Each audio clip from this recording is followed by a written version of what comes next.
Muy bien, hablemos de la caída. Los antiguos hebreos atribuían todo lo que sucedía en cualquier parte, ya fuera en el cielo o en la tierra, al Dios único. La evolución de una fuerza diabólica singular separada que se enfrentó a Dios no comenzó sino en forma bastante tardía. Acá dice que unos 200 años del nacimiento de Cristo empezó esa idea de un adversario separado. Antes tanto el mal como el bien se le atribuían a la divinidad. Es decir que antes de la idea del demonio ocurría algo parecido a aquella deidad de la India, Shiva, que encerraba en sí mismo la creatividad y la destrucción en un principio único. Que bueno, en India es otra cosa, pero algo así. El relato más antiguo de ángeles castigados por su rebeldía apareció recién en el libro apócrifo de los secretos de Enoch. Y ahí sí apareció el adversario, ¿no?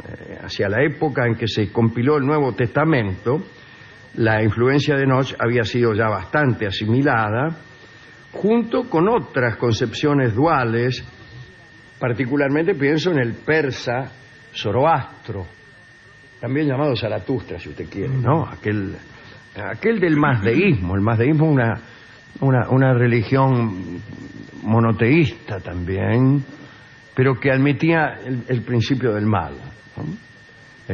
Hormuz era el dios bueno, y Ahriman, no ya una divinidad, pero sí un espíritu que significaba el mal. Bien. Digo entonces que allí aparecen incluso los primeros nombres, por aquella época aparecen los primeros nombres del diablo, del escindido, ¿no? Satán, Azazel, Mastema, Belcebú, Belial, Duma, Sier, Samael, Asmodeo, Mefistófeles, agrego, Baal, Fagor, Lucifer. Sí, existen por lo menos 7 versiones diferentes acerca de cómo apareció Satán y cómo logró reunir tantos seguidores. En el libro de Enoch solo se mencionan 2000 rebeldes. Allá por el siglo XIII esa cantidad se había elevado. De acuerdo con lo escrito en el obispado de Tusculum, ahí donde vivía Cicerón. Cicerón vivía en las afueras de Tusculum. Mire usted. En los alrededores de Tusculum. Eso es lejos. En este pueblo italiano se editó un escrito firmado por el obispado de Tusculum, donde se decía que los ángeles rebeldes eran en realidad 133.306.668, ni uno más ni uno menos. Ahora bien, si Satán se llevó, como se decía, a 1/3 de la hueste celestial, aún quedaría la sustancial cantidad de 266.613.336 ángeles leales al trono. Veamos algunas versiones de la caída que no respetan la ortodoxia. Una, se cuenta que en un principio Malak representaba la parte de Dios vuelta hacia la humanidad.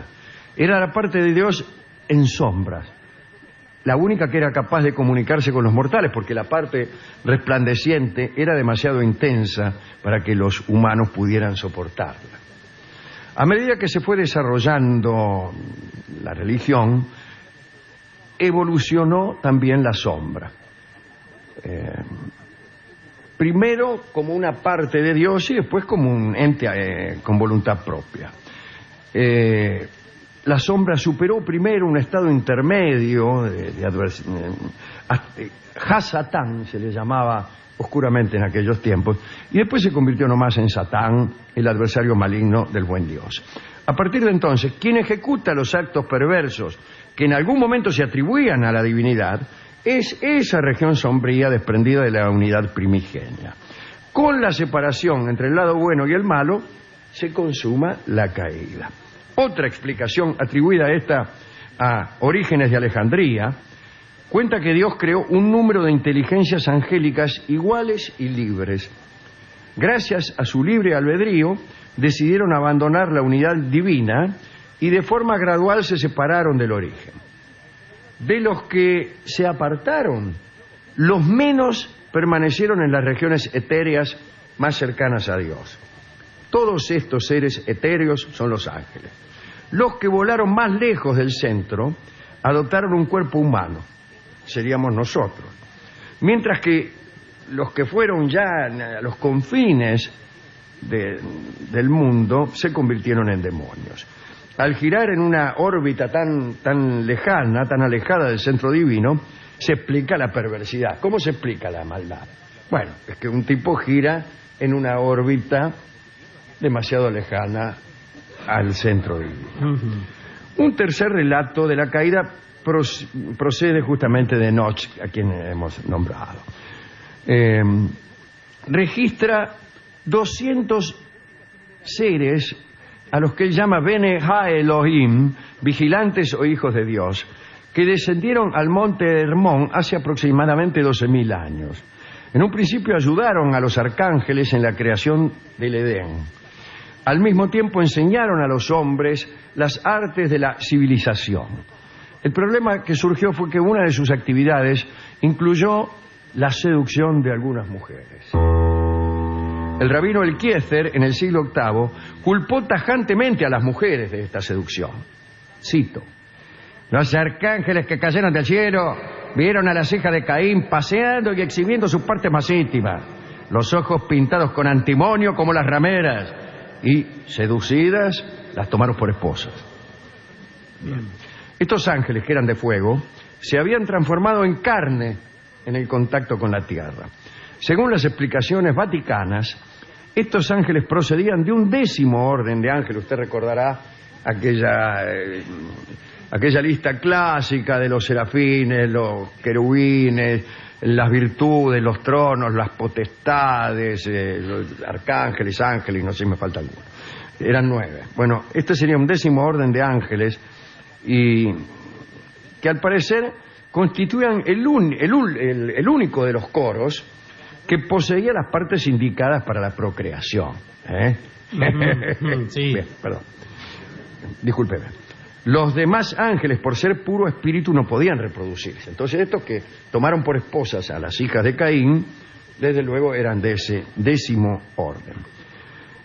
No solo cohabitaron con los mortales, sino que les enseñaron muchos de los secretos más ocultos del cielo, como por ejemplo la forma de construir armas de metal o fabricar perfumes. ¿Cuáles son los secretos más ocultos del cielo? La forma de construir armas de metal o fabricar perfumes. Estos perfumes servían justamente para que las mujeres fueran todavía más deseables. Estos ángeles engendraron en las mujeres unos monstruos horrendos y completamente desenfrenados que causaron estragos. Son los hombres, ¿no? Claro. Y finalmente fueron aniquilados por los ángeles leales al trono. Por su parte, Dios envió a estos seres angélicos a las tinieblas eternas, etc. Hay también hasta una historia un poco graciosa de un ángel que quiso sentarse en el trono de Dios y que fue expulsado de una patada. Hace tiempo hemos contado una historia acerca de los cielos, pero en realidad no de los cielos, sino de los celos. Celos en el cielo.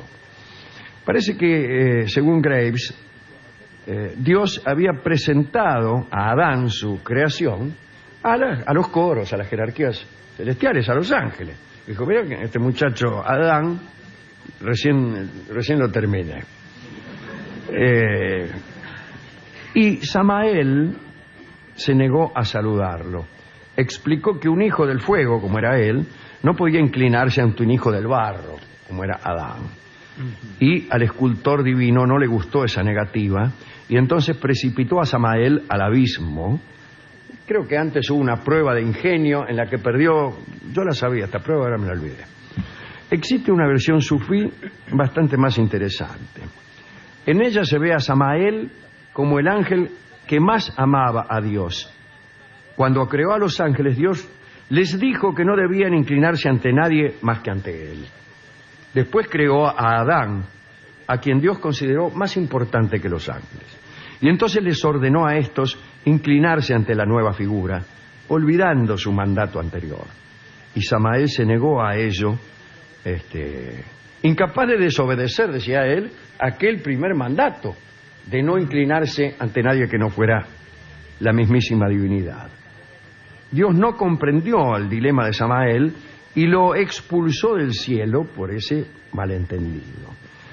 Y para Samael, el sufrimiento mayor del infierno era la ausencia del bien amado. Para la tradición sufí, entonces, el infierno constituye la terrible soledad de la separación del amor. En esta historia, Samael aborrece al hombre como el nuevo objeto del amor de Dios, como la criatura que ha venido a sustituirlo. Y el peor de los tormentos es entonces la soledad del que ama. No está mal, ¿no? No está mal. Así se expresaban, dice un pequeño relato que está en el libro Historia del cielo y del infierno de Bioy Casares. Dice que un pedante se expresaba así. Decía que, mejor dicho, se llama el infierno de los pedantes, el relato. Entonces se mueren unos pedantes y van al infierno. Se quedan ahí en una sala solos. Y empiezan a decir esto. Bueno, después de todo, el tormento espiritual es mucho peor que el tormento físico. Y la verdadera tragedia es la ausencia del amor, la soledad en que estamos, este desamparo moral que padecemos. Y en ese momento aparecen unos demonios y los tiran al fuego. Al fuego hecho y derecho, y ahí empezaron a asarse y a comprender lo que era una cosa y lo que era otra. Hemos ido a la discoteca donde el discotecario me empezó a contar cuentos de aparecidos. ¿Pero qué tiene que ver? Nada, pero cada vez que uno habla de asuntos relacionados con las religiones, enseguida alguien habla de platos voladores. Sí, porque Los Ángeles están... Haga la prueba, vaya a una fiesta cualquiera y cuente alguna de estas cosas, o hable de religiones antiguas, o de herejías, o de distintas formas de monoteísmo, etcétera, etcétera. Y a los 5 minutos, una mina empieza, un tipo, tiene que ser gordo el tipo.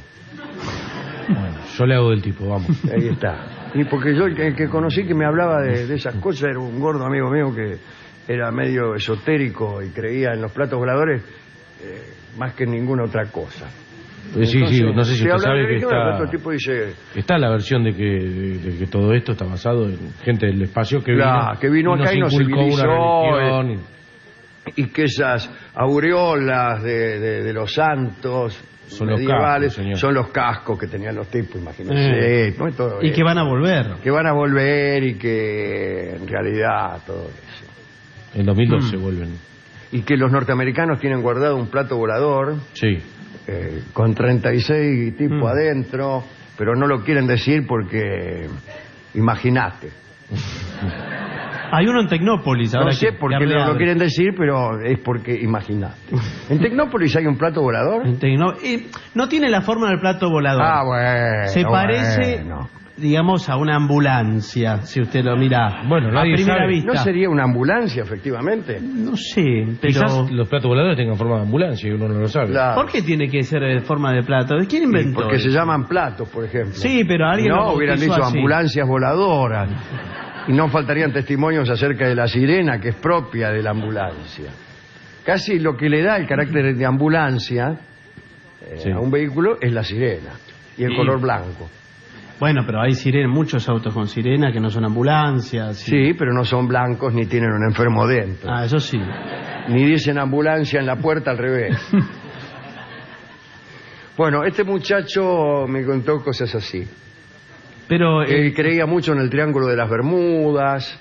Pero, señor, el Triángulo de las Bermudas no existe, además. ¿Qué no? ¿Qué no? No existe. Para usted no existe, pero para este muchacho sí. que me, Hay contó, uno- me contó que un primo de él Sí. se había perdido justamente en el Triángulo de las Bermudas. Pero y anduvo por ahí navegando. No, pero es como un día se fue y no volvió más, pensaron que estaba en el Triángulo de las Bermudas. Ah, bueno, pero señor, eso es lo que pero porque dijo él él. vivía en el Triángulo de las Bermudas. Pero ¿cómo va a vivir ahí? Ay, sí, en las Bermudas. Bueno, sí, pero... Vive gente, señor. Pero el Vive triángulo gente está en el triángulo. mar, está en Se el mar. pierden todo el día. Está en el mar, no. No, para mí el Triángulo de las Bermudas está en las Bermudas. No, señor. Bueno, no importa. Igual cuidado que hay en la Argentina...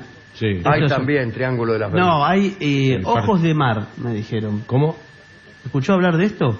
Esto es una un revelación. tema- un no lo tema- dice ¿No ningún le dije medio. que uno se pone a hablar de religión Para mí- y enseguida aparece un tipo Sí. que empieza a hablar de estas cosas? ¿Cómo se llama? Yo estuve en el ojo de mar, hay uno en Mendoza. Para mí es un tema de Lerner lo que usted está diciendo. El ojo de mar, en Mendoza no hay mar. Espere, hay. A la altura de Malargüe, por ahí. ¿Que usted Sí, dice que hay un señor. mar en Mendoza? No, espere. En la zona de Valle Hermoso, más arriba, Sí. Malargüe, pero arriba, hay un lugar que ahora no me acuerdo cómo se llama, que ya me voy a acordar, que es como una laguna redonda que nunca le encontraron el fondo. Y dicen que por ahí se conecta con el Océano Pacífico por abajo de la cordillera de los Ay, Andes. puede ser, cómo no. ¿Para qué? No, para nada, que quedó ¿Y qué eso ganan así. con eso? Que usted se mete, nadie pudo tocar fondo ahí. ¿Y eso qué tiene que ver con la caída de Los Ángeles, Ese- señor? no, se parece al Triángulo de las Bermudas. Y si digo. nadie pudo tocar Nosotros fondo, tenemos ¿cómo nuestro sabe? propio. ¿Cómo saben que llega al Pacífico? ¿Por qué no al Atlántico? Se imaginarán. Y si que- en ese caso tiene que tener fondo. Si no tuviera fondo no podría llegar al Claro. Pacífico. Sí, pero hay un fondo donde el ser humano no pudo llegar. Ah, bueno, el ser humano no puede llegar a más de 20 metros. Claro, bueno, digo. ni con una sonda. ¿Fueron o con algo. buzos? Fueron con buses. Ah, con todo. porque a mí me gustaría para un... Buenas tardes. Buenas tardes. Para un programa de investigación acá en ATC, Sí, Canal 7 ahora. Canal 7, sí. Vengo a proponer un programa que es que con buzos Sí, vamos a un agujero que hay... ¿Vio Malargüe? sí. Bueno, pero en otro lado. Y que no tiene fondo. Al ojo de mar. Que ahí. conecta con el ferrocarril Pacífico. Ahora recuerdo que todo esto me lo contó un vaquiano que me llevó en una camioneta hasta Ah, ahí. un gordo. Ah, Por ahí era su amigo. Pero era, en ese momento, le vendió 24 espejos. yo, yo le creí. Le creí. Y, no, y el agua debe ser salada entonces. ¿Quién tendría que ser salada? Y él, No. entonces, Ahora estoy dudando un poco. Ah, pero entonces, ¿cómo, señor? Aquí hay algo raro. ¿Y de qué gusto tenía el Yo, agua? yo creía, ¿eh? no, estaba allá abajo, yo no bajé hasta donde Pero de estaba. arriba, ¿no llega arriba el agua? No, porque esto era como un cañón hacia abajo. Así que ni siquiera veía el agua. Sí, el agua la veía, pero no podía tocarla. Ah, bueno. ¿Y cómo sabe que no es salada? Usted es un mal periodista, porque un buen Me imaginé. periodista hubiera bajado Claro. hasta... A probar el agua, a ver hasta si probar salada el o agua dulce. para ver. Dulce. Después llamaba a 678. Es cerca de la Niña Bonita, ahora me voy acordando ¿De dónde? de ¿Cómo se datos. Y será el ¿La 16. niña bonita? Sí, El 16 ¿Qué es será, eso? 17 sí. era otra laguna. 15. Ah, claro. Dijo cerca. Señores, vamos a escuchar entonces el disco que me dio este muchacho. ¿Qué le dio? Me dio un tango muy pertinente. Es decir, si finalizamos diciendo que la soledad Sí. era finalmente el más cruel de los tormentos infernales, escucharemos este tango que se llama Soledad. Lo canta Gardel. Adelante.